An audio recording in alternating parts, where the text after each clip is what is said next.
তো finally Dhaka two Barishal প্রায় 1 মাসের মতনই হচ্ছে ছিলাম ঢাকাতে। ঘুরলাম ফিরলাম, বন্ধুদের সঙ্গে আড্ডা দিলাম, বেড়ালাম, অনেক মজা করলাম। তো আজকে শেষ ডেট, শেষ। এখন আবার বরিশাল চলে যেতে হবে। আর হচ্ছে দিনের লঞ্চে রওনা দিছি, রাত্রের লঞ্চে বের হতাম আর কি। কোনো একটা প্রবলেমে রাত্রের লঞ্চে বের হওয়া হয় নাই, তাই দিনের লঞ্চেই বের হব। আর হচ্ছে আসলে আজকে না আমার ব্লগটা করার কোনো মুড নাই, মন নাই, ইচ্ছে নাই, কিচ্ছুই নেই। কারণ হচ্ছে আজকে মন দিল কোনোটাই ভালো নাই। এক জায়গায় অনেক দিন থাকলে তারপর ওই জায়গা থেকে চলে যাইলে অনেকটাই খারাপ লাগে। শুধু আমার ক্ষেত্রেই না, সবার ক্ষেত্রেই। তাই আর কি অনেক ইচ্ছার বিরুদ্ধেই আজকে ব্লগটা করতে হইতে আছে। মানে আমার না মনের ভিতরে আজকে কোনো শান্তিই বলতে নাই। কীরকমটা লাগতেছে শুধু আমিই জানতাছি। আর এর ভিতরে আবার কি করতে হইতেছে দেখেন। মানে ঢুকলাম টার্মিনালে, ঢোকার পর এখন শৌলা মুলাদির লঞ্চ কোন জায়গায় সেটাই খুঁজে পাইতাছি না। কুয়াকাটার লঞ্চের কাছে চলে আসছি। এই পুরা এই ঘেট থেকে 1 নাম্বার ঘেট থেকে হচ্ছে আমি খুঁজতে খুঁজতে আমি পুরা হয়রানি হয়ে গেছি। কতক্ষণ ধরে খুঁজতেছি, মানুষের কাছে জিজ্ঞেস করতেছি, বলে ওদিকে ওদিকে যাই, কয় আরও ওদিকে ওদিকে যাই, বলে আরও ওদিকে।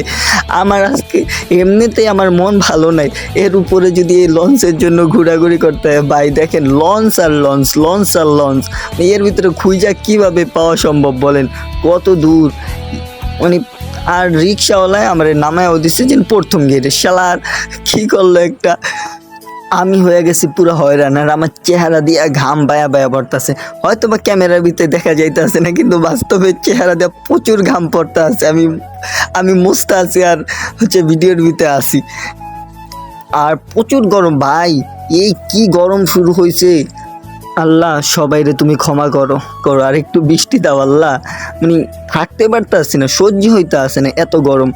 আজকে হচ্ছে আমার লঞ্চ খুঁজতে খুঁজতে আমার দিন যাইবো, সব যাইবো। কেমনটা লাগতেছে, এমনিতেই মেজাজটা গরম হয়ে আছে, এর উপরে যদি এরকম খুঁজা লাগতে আছে লঞ্চ, আমার না ভালোই লাগতে আসে না। তো আমি অভিযান 5টারে দেখে ভাবছিলাম যে এইটাই শৌলা যাইবে আর কি। দূরও আইসে দেখলাম না, এটা তো ছাড়বেই না লঞ্চ। তো আরও খুঁজতেছি, সামনে যাইতেছি, দেখি লঞ্চ সামনে যায় কোথায় পাই লঞ্চ।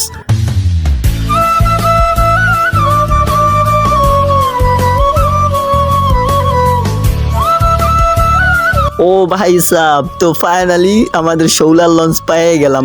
ওই যে দেখছেন মানে ব্যানার টানায় রাখছে মির্দারহাট শৌলা, দেখা যাচ্ছে হচ্ছে মুলাদি গোসেরহাট। মানে এই দুইটা লঞ্চ দিনে, একটা 8টায় আর একটা হচ্ছে 7:30টায়, সরি একটা 8টায় আর একটা হচ্ছে 8:30টায়। এখন আমি দেখি কোনটা উঠতে পারি, যেটা আগে স্যার ওইটাই আমি জিজ্ঞেস করি এখন। তো আমি জিজ্ঞেস করলাম একটাই, তো এটা শেষঘাট মির্দারহাট, মুলাদিরটা উঠি নাই, মির্দারহাটটা উঠছিও। এই লঞ্চের ভিতরে উঠে গেলাম।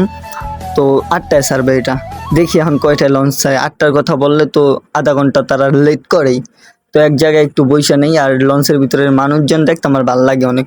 গত ব্লগটাও বলছি, এই লঞ্চের ভিতরের মজাটাই এই মানুষজন আর কি। আর ওই যে পিছনের ওই লঞ্চটা আবার ছাড়বে 8:30, ওইটার ভিতরে মানুষ।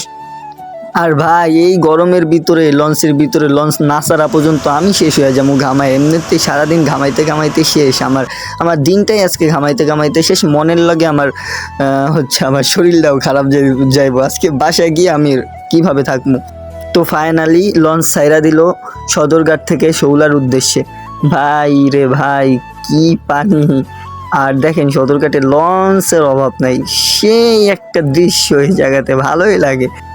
আজকে ব্লগটা করার তো মুড ছিল না, তাও এতটুকু করলাম। সবাই ভালো থাকবেন, বাই বাই, টাটা, দেখা হবে নেক্সট ভিডিও।